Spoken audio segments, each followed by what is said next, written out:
Comment ils vont, ceux-là? Ça tombe bien, hein, parce qu'aujourd'hui, on part sur un des classiques les plus réconfortants de cette planète Terre, les lasagnes à la bolognaise.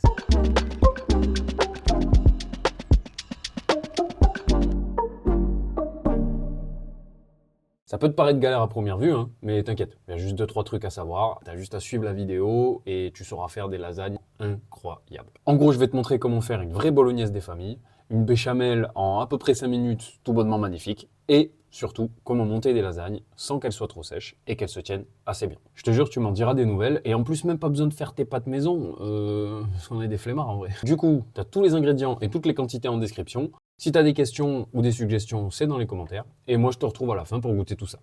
Pour commencer, tu peux découper tes légumes en petits morceaux. En cubes, en tranches ou même râpés si tu veux, le tout c'est d'éviter d'avoir de gros blocs qui risqueraient de te faire galérer au moment du montage. Petite astuce pour éviter de pleurer en découpant les oignons, je te jure qu'elle fonctionne, plie un sopalin, humidifie-le et pose-le entre tes oignons et toi sur ta planche. En fait, au lieu de tes yeux, c'est le sopalin qui va attraper toutes les petites molécules qui se baladent dans l'air et qui viennent te piquer d'habitude. T'inquiète, me remercie pas, c'est gratuit. Ensuite, étape ultra importante, pas forcément pour cette recette en vrai, mais j'y tiens, tu vas devoir sécher ta viande. En gros, il faut saler légèrement toute la surface de ta pièce et attendre quelques minutes qu'elle dégorge. Juste avant de mettre ta viande dans ta casserole bien chaude, tu peux la tapoter avec un sopalin pour enlever le maximum d'humidité. Dans le fond d'une grande casserole ou d'une belle cocotte, dépose un peu d'huile d'olive. Laisse bien monter la température à feu vif. Quand l'huile au fond commence un petit peu à fumer, tu peux tapoter ta viande une dernière fois avec un sopalin et la mettre dans ta poêle. T'entends ce bruit là? C'est exactement ce qu'on cherche. C'est ce qui va te garantir une magnifique réaction de Maillard. Tu sais, cette viande qu'on adore tous là, en partie grillée, presque croustillante à certains endroits, bah c'est ça. Une fois que ta viande a fini de cuire et que tu as une belle réaction de Maillard, réserve-la et passe le feu sur doux moyen dans la même casserole. Tu vois ce truc qui accroche au fond? On appelle ça des sucs de cuisson et c'est ce qui fait la diff entre une sauce et une sauce. Jus d'orange. Dans la même casserole donc, tu peux remettre un fond d'huile d'olive et tout de suite après tes petits légumes. Ajoute du sel pour accélérer le dégorgement et laisse les légumes suer tranquillement. Une fois que tes oignons et ton céleri commencent à devenir translucides, tu peux remettre ta viande cuite dans la casserole. Mélange bien le tout, ajoute 2 cuillères à soupe de concentré de tomate, tes herbes, ton laurier et sel plus poivre. Mélange une nouvelle fois et laisse le tout bien remonter en température, que ça commence à légèrement accrocher au fond, tout en faisant très attention à ce que ça ne crame pas. Verse ensuite du vin rouge à hauteur dans ta casserole pour venir déglacer tous ces beaux sucs de cuisson en grattant bien le fond avec une spatule en bois. Tu peux laisser réduire à feu doux moyen jusqu'à qu'il ne reste qu'un fond de liquide relativement épais dans ta préparation. T'en auras pour environ 1 heure. Donc tu pourrais, je sais pas moi, t'abonner ou laisser un like pour l'algo YouTube et le référencement.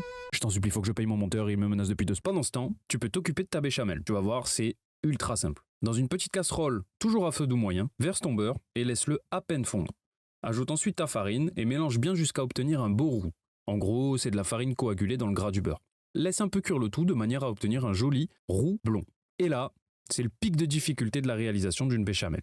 Verse du lait petit à petit tout en remuant avec un fouet. J'insiste sur le fait d'y aller petit à petit, tu vas gagner énormément de temps et ça va te donner beaucoup plus de contrôle sur la texture. Joue ensuite avec le volume de lait pour obtenir la texture parfaite.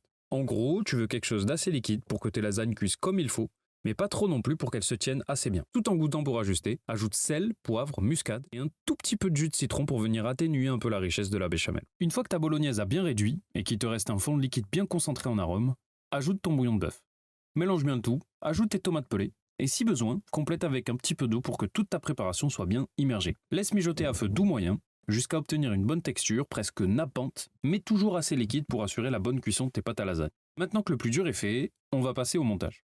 Avant ça, petite parenthèse pour t'expliquer pourquoi j'utilise des pâtes sèches au lieu de faire mes propres pâtes fraîches maison trop stylées. Bah tout simplement parce que je pense que pour bien cuisiner et te régaler toi et tes proches, il faut avant tout aimer ce que tu fais et ne pas le voir comme une corvée. Du coup, j'utilise des pâtes sèches de bonne facture, tout simplement parce que ça m'ennuie terriblement de faire des pâtes fraîches maison et que je trouve que ça ne vaut pas trop le coup, aussi bien en termes de temps que de qualité du plat final. Si tu utilises une bonne marque de pâtes sèches, le résultat sera au moins aussi bon qu'avec des pâtes fraîches, maison ou non, hein, fais-moi confiance.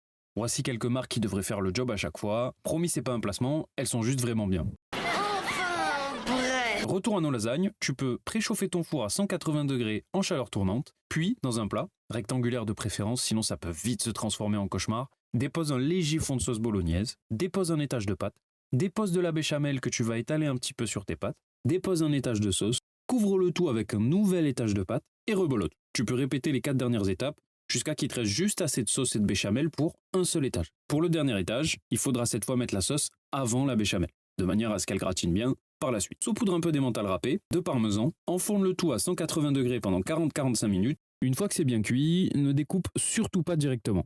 Déjà parce que ça brûle, et parce qu'après tout ça, tes lasagnes ont besoin de se reposer un petit peu, peu cher au garde-lait. Après 10-15 minutes, tu peux enfin te découper une belle part, l'accompagner de 2-3 feuilles de basilic et d'une petite salade de roquette si c'est la saison, avec un trait d'huile d'olive et de balsamique. 4 heures qu'on tourne, 4 heures qu'on tourne. Donc, il y a monsieur Bernie qui va goûter en tout bien tout honneur, de manière tout à fait objective, regardez-le comme il est objectif. Il est là l'objectif. À moi, fourchette. Allez, mange. Attention, vous allez tout de suite savoir si vous avez regardé cette vidéo pour rien ou non. Tu veux une réaction objective, honnête mec, à 100%. Si c'est dégueu, tu vaux mieux.